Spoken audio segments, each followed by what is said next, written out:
made their statements satisfied with the positions that you held. I found out later that evening that I had been misled or I misunderstood. After, so as not to hear second or third hand, I watched in amazement on television what happened after I left. Last Tuesday, I sat here again to support my husband and his delegation. I listened intently to all the delegates.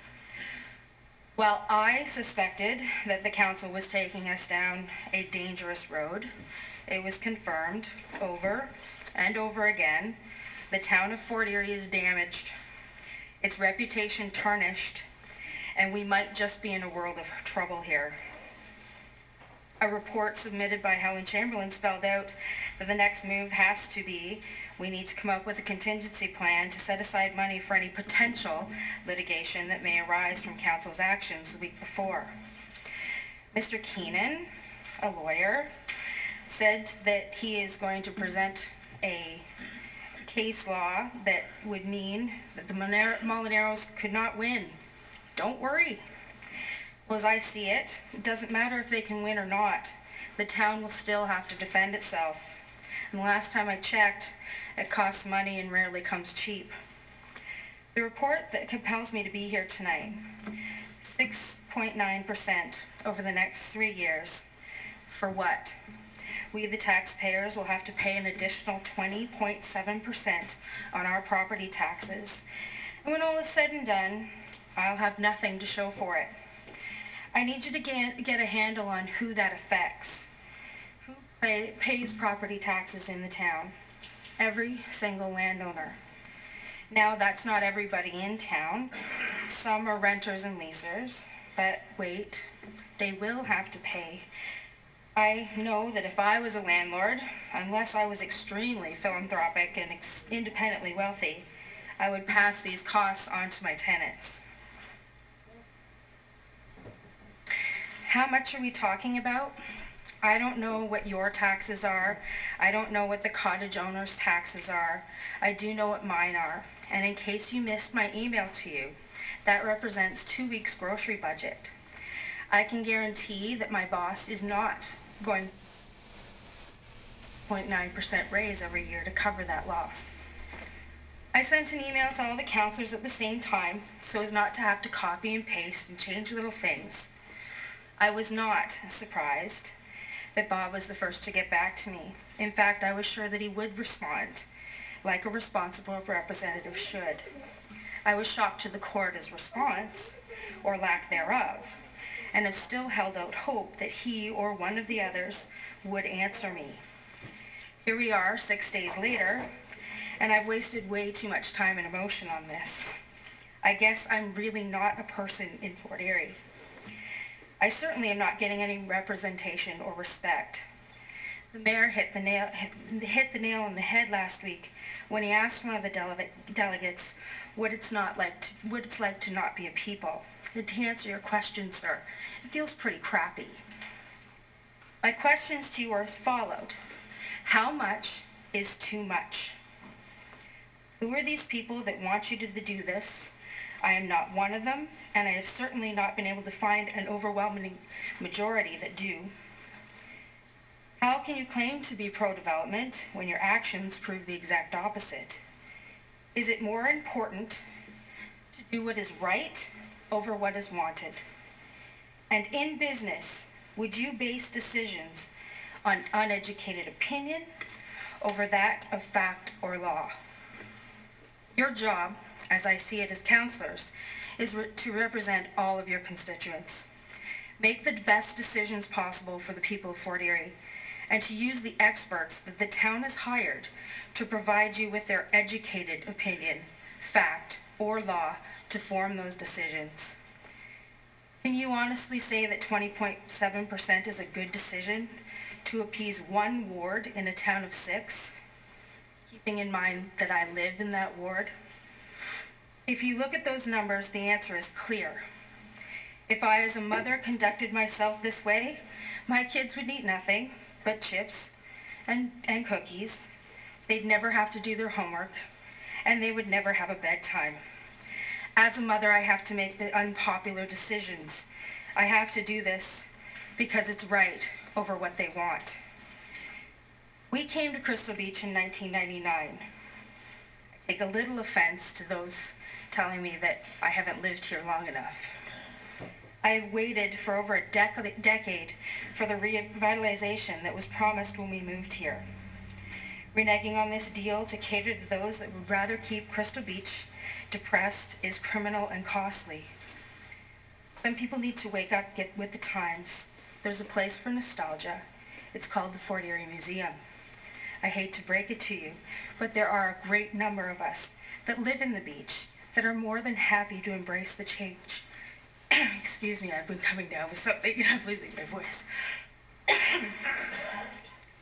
Let me tell you that you can bet your bottom dollar that once this condo with its washrooms, pavilion, outdoor stage, promenade, most importantly to me, wheelchair access on the beach, and the toad habitat goes in, and I'm confident that it will. All the naysayers will have no problem using these facilities and eating at the restaurant, and we will let them.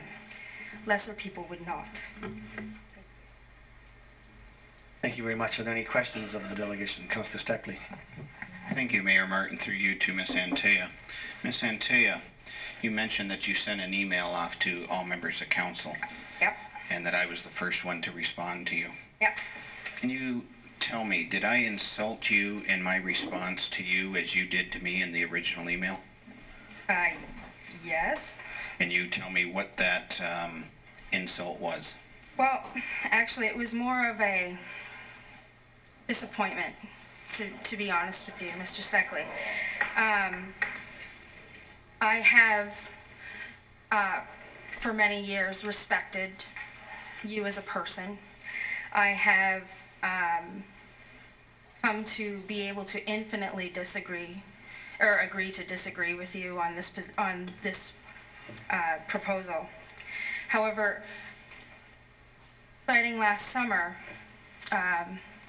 at the Crystal Beach family picnic day, the person that I thought I was dealing with at the time was somebody who could stand beside Miss Lockwood on polar opposite sides of the thing and run a three-legged race together and not have any problem doing so because we respected one another as friends. We can agree to disagree. However, I thought I had printed out the information that I had said.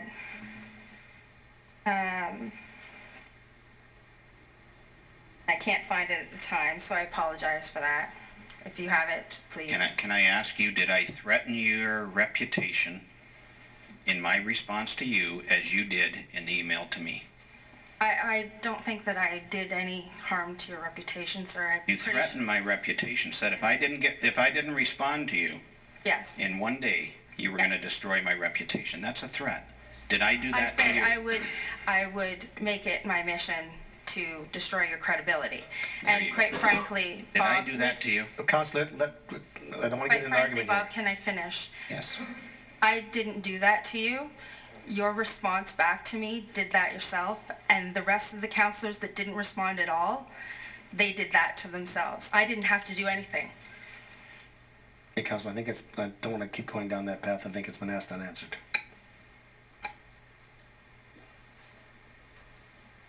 Said you don't have the email with you. If you get home and look at the email, would you please correspond with me and let me know what you think? I have full intention of it. Hurt your feelings because I've read it and reread it and I don't see that. Thank you. Councillor Hill. Okay, I'll just ask the audience, please. We're trying to, we've been doing it all evening, and I'd like to, every members of the audience, just to, let the speakers speak. I can see your hand, Mr. Lund, no problem. Please let the speakers speak. Mr. Councillor Hill. Thank you, Mr. Mayor. Through you to the delegate. Last week we heard a lot of delegates come forward, and the underlying theme, well, I heard a couple of themes actually. and I'll speak to one first and then the other, and I'll like your opinion on both those. The underlying theme that I'd heard was that Fort Erie was closed for business, and that theme was being perpetuated because of either media, Facebook, whatever the case may be. Do you feel that Fort Erie is closed for business? Well, this is my personal opinion. I have absolutely no expertise in this area.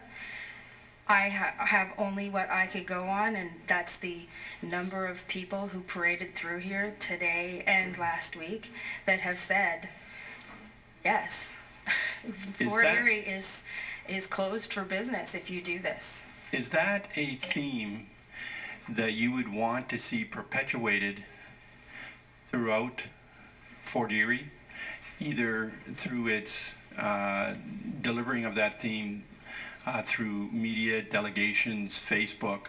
Would that make you feel comfortable? I don't understand. Having that theme perpetuated, that Fort Erie is closed for business? No, of course not. Okay, Why would it make me feel? Exactly. It wouldn't make me feel comfortable either. The other question that I had, and this again was a theme that had been brought forward by some of the delegates last week, that Crystal Beach was a dump, that Crystal Beach was a mess, and so forth. And these were delegates that were in favor, or I should say against, this council's decision. How does that make you feel? I agree with them 100%, sir. You feel that Crystal Beach is a dump? I'm sorry, but you're talking to somebody who spent the majority of her life living in a town that was on a beach. It was a beautiful beach. The town had a fuel pit right at the mouth of the river, Kincardine. We had a nuclear power plant right down the road. What we did, they got rid of the fuel pit and put in a condominium. That drove a revitalization of the beachfront, the beach that once was rock. Now we're fortunate here that it's not rock, but the beach that once was rock is now sand. And over the last 25 years, they've built on that catalyst to make the rock beach something beautiful and something to be proud of. It was originally a train station. The train station burnt down years before I was there. But my point is, I lived at 413 Ashwood Road, directly across from the main beach entrance for 10 years. I can count on my hands the amount of times that we went down to the beach, mainly because there was no draw. There was nothing to do down there. The buildings that were there looked very derelict.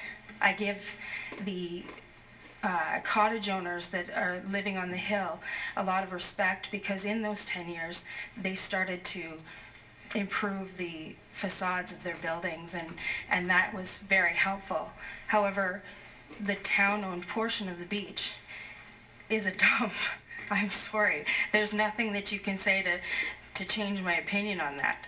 I can't take my child to the beach, and because I can't take one, that means I can't take all three. And until something like this goes in that provides wheelchair access to the beach, I still can't. I don't like sand. I've never liked sand. It's a texture thing. I've now got a proposal in front of me that provides some place that I can go, sit, not touch the sand. My kids can enjoy the sand and enjoy the beach, and more importantly, my wheelchair-bound son can, and the only one who knows how to swim, can actually go to the beach and enjoy it.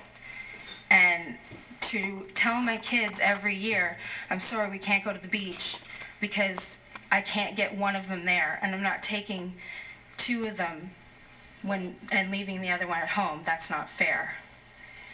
Well, it's certainly disappointing to me to hear you refer to Crystal Beach as a dump. I have one other question for you.